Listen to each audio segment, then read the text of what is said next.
اعوذ باللہ من الشیطان الرجیم، بسم اللہ الرحمن الرحیم۔ خواتین و حضرات، نالج فیکٹری میں خوش آمدید۔ ناظرین، آج کا ٹاپک ہے ہماری زمین کس طرح وجود میں آئی۔ خواتین و حضرات، اس بات میں کوئی شک نہیں ہے کہ اللہ تعالیٰ اس کائنات میں ہر چیز کا خالق و مالک ہے۔ وہ جب اس کائنات میں کوئی چیز پیدا کرنا چاہتا ہے تو بس اتنا کہتا ہے کن، یعنی ہو جا، بس وہ ہو جاتا ہے۔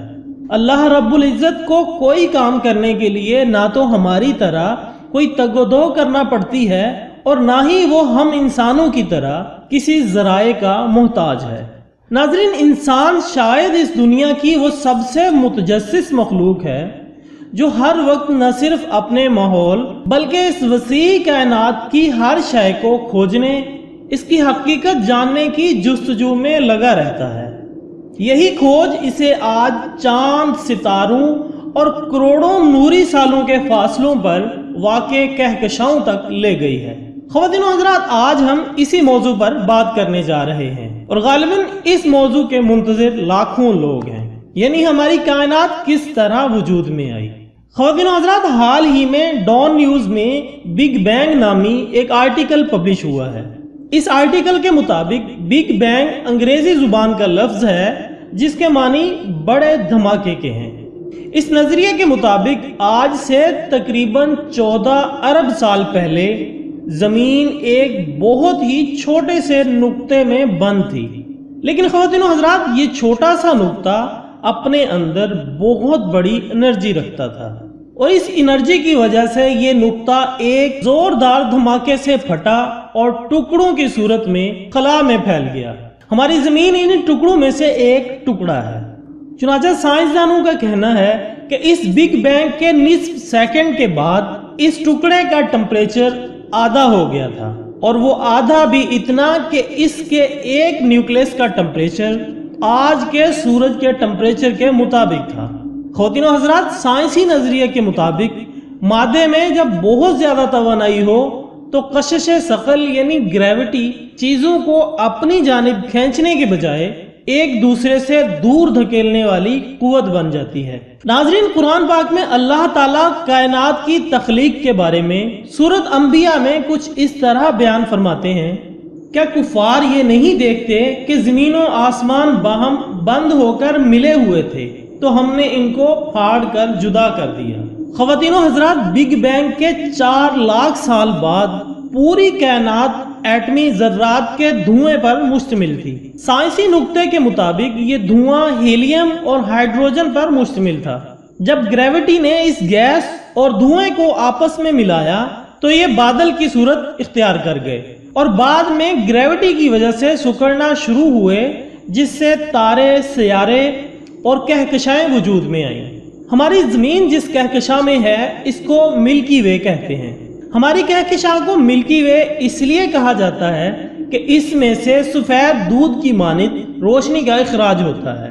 خواتین و حضرات، خلا میں موجود ان بادلوں کے جن حصوں میں ہائیڈروجن اور ہیلیم کی مقدار زیادہ تھی، وہ سکڑنے کے بعد گرم اجسام کی شکل اختیار کر گئے اور اسی گیس سے ایک ایسا تارا بھی وجود میں آیا جو بعد میں سورج بن گیا۔ اس سورج نے بادل میں موجود 99.9% گیس کو اپنے اندر کھینچ لیا اور جو گیس اور دھول بچی اس نے تبدیل ہو کر ایک ڈسک کی شکل اختیار کر لی، اور اس کے بعد زمین اور دیگر سیارے اس کے گرد اس ڈسک میں گھومنے لگے۔ خواتین و حضرات، قرآن پاک کی سورۃ حامیم سجدہ میں کچھ اس طرح سے بیان ہوتا ہے: پھر ہم آسمان یعنی کائنات کی طرف متوجہ ہوئے اور وہ اس وقت دھواں تھی، تب ہم نے اس کو اور زمین کو حکم دیا کہ تم دونوں وجود میں آ جاؤ۔ ناظرین، سائنس کے مطابق کائنات اس عظیم دھماکے کے بعد ایک غبارے کی طرح پھیل رہی ہے۔ کائنات کے پھیلنے کے اس سائنسی نظریے کی تصدیق قرآن پاک کی سورۃ ذاریات میں اس طرح سے ہے: اور ہم نے اپنی قوت کے ذریعے آسمان کو تخلیق کیا اور ہم ہی اسے مسلسل پھیلاتے جا رہے ہیں۔ ناظرین، زمین کے وجود کے بعد زمین میں بہت سے دھماکے ہوتے رہے اور اس نظریے کے مطابق ایک بہت بڑا گولا زمین سے ٹکرایا۔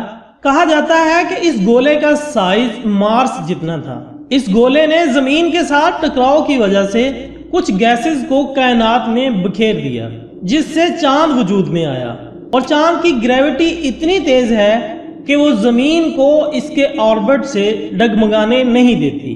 خواتین و حضرات، زمین بے جان تھی اور چاروں طرف صرف پگھلتی ہوئی چٹانیں تھیں۔ وقت گزرنے کے ساتھ ساتھ زمین ٹھنڈی ہونا شروع ہو گئی، لیکن نائٹروجن اور کاربن ڈائی آکسائڈ کی وجہ سے فضا کافی زہریلی تھی اور زندگی کی کوئی بھی علامت نہ تھی۔